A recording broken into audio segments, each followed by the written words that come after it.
So I've met a couple goth girls online that I've hung out with like a couple times each, and this is my experience getting to know them. I have to preface this and say, uh, obviously not every goth girl is gonna be like this, right? You can't make the generalization, but this is just my experience. So I assume a majority of them, or a good portion of them, are very, very similar to this. But obviously, you never know until you actually meet the person. You have to meet the person first, and then you'll see how they are. Because the generalization just tells you how a good portion of people are, but it doesn't tell you like how the person that you meet is.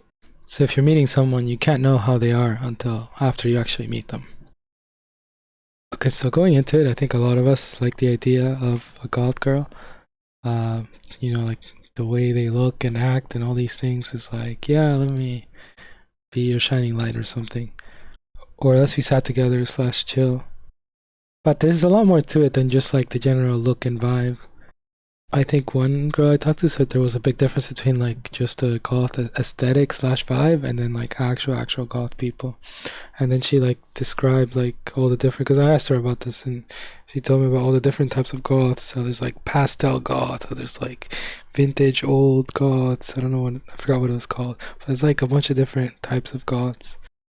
So I guess that's one thing to understand, is that the goth aesthetic is different from the actual goth. But yeah, anyways, out of the goth girls that I did meet, my experience was sort of similar. It was like you get to know them, and at the start you're very, very interested in them, and then the more you like, the more you meet each other, the more like you're kind of like oil and water. You're like, it just doesn't work. Like there's just two big like differences, and they're kind of like big differences. And I would love to meet a goth girl where like it's not so like oil versus water, where we see more like eye to eye. But I want to tell you the pattern that I've seen so far and what I've experienced.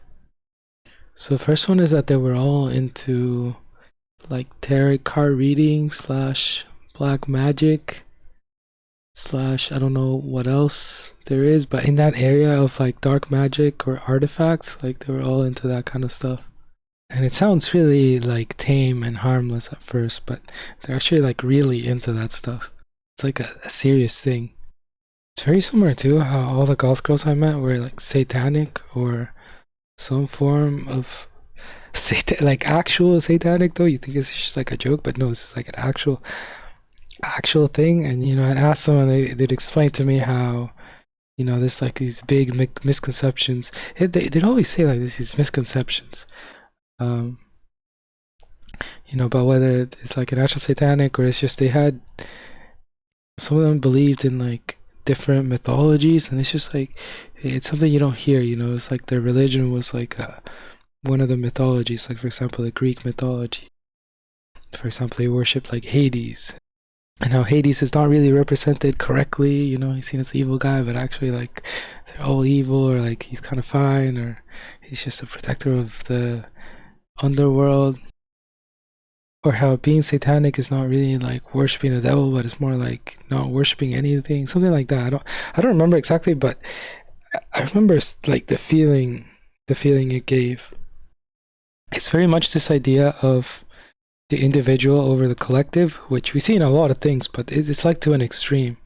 With these like satanic religions or like mythologies, it was kind of like, it felt like a very pessimistic sort of view of the world, and a very like self-centered, self-survival, like free-for-all, like me versus everyone type of thing.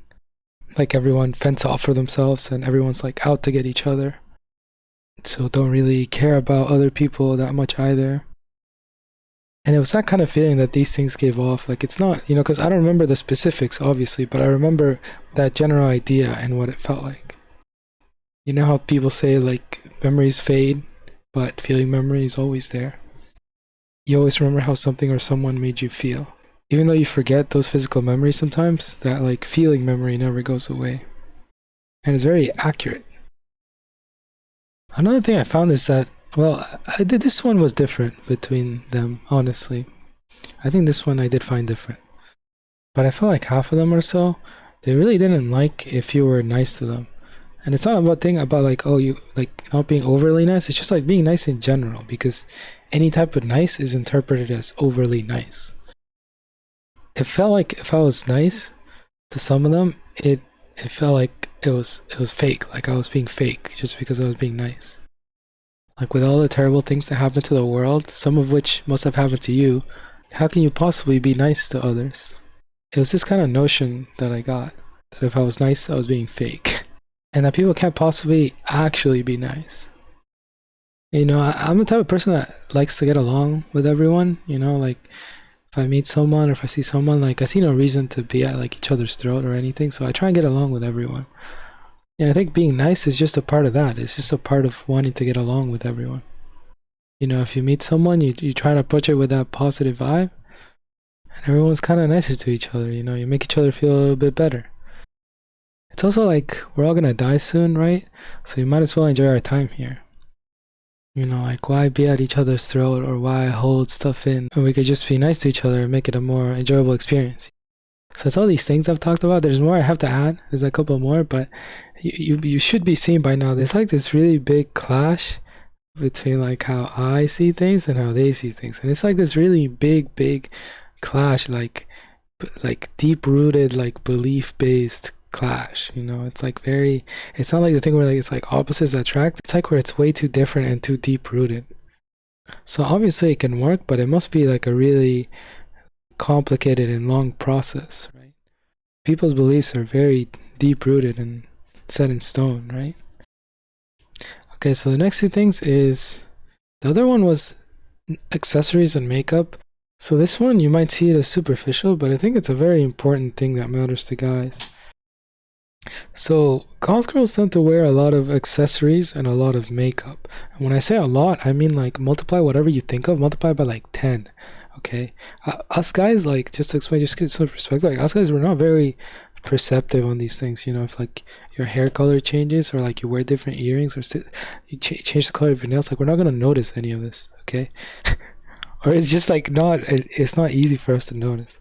But like if you actually stop and take a look at how many accessories the average goth girl wears, you'd be surprised. Like if you just stop and you just like count. If you look at a picture, you just count how many accessories they're wearing. They look amazing, right? But like you count the number of accessories, and it's so much more than you expect. You know, they're like carrying around like 10, 20 different accessories. Like it's an insane amount, and that's what they usually wear. You know, to give that goth girl look. And also the makeup is like, you know, imagine when someone says this girl's wearing too much makeup and things like that. Multiply that for goth girls. You don't notice it because you don't see, for them, a lot of times you won't see like the blush. I think the blush, the red blush is what a lot of people see. Oh, they're wearing like too much makeup, things like this. So for goth girls, it might be hard to notice, but I think they wear the most amount of makeup ever. And for us guys, it's hard to get a notion of this, but I've just seen like people with and without the makeup, and obviously there's going to be a difference between when a girl wears makeup and when she doesn't. But with goth girls, I find that a lot of times the difference tends to be very, very drastic. You know, at the top level of how drastic a person can look. You know, it's not like the average difference between when a girl wears makeup and when she doesn't. It's like a really big, drastic, extreme difference. So when you look at your goth girl with all the makeup and accessories, she's going to look one way, but without them, she's gonna look like a completely different person, way more than the difference with other girls. And depending on that difference, you might or might not be okay with that. Last thing. And the last thing is like half of them seriously did not want to have kids. And it's not like the thing I ask is like, oh, you know, you go up to somebody and ask how many kids you have, but like they don't have to meet them, you're just wondering, like you just ask. I don't remember how it came up, but they were very adamant about like not wanting kids ever in their life. And obviously when you meet someone, like that's not really important almost ever, because it only really matters to like your wife or whoever you're going to be with long term. And when you meet someone, 99% of the time, right, that's not going to be your long term partner. So it's not something that you keep super important, but it's just like they were very like extra like anti having kids with anyone ever. And so yeah, all those things combined, like I would still really love to meet a goth girl, but like from my experience, it's always been very oil and water with me. Like, and I think it's like a mutual thing. Like, we just look at things too differently at like a very deep level. So it just tends to not work out. Hopefully I wasn't too racist with this. I mean, I'm not trying to be racist. Like I said, But yeah, let me know what you guys think in the comments below. I feel like I have to reiterate this, re-say this, but like I don't have any prejudice like against people. I don't prejudge them. You know, like I meet them and then I see how that person is and they see how I am, you know, like so I don't know what someone's gonna be like until I meet them. But I'm just saying like this is like a pattern that I've seen with goth girls, you know? So maybe there's tons of goth girls that are very different from this pattern, but this is what I've experienced so far.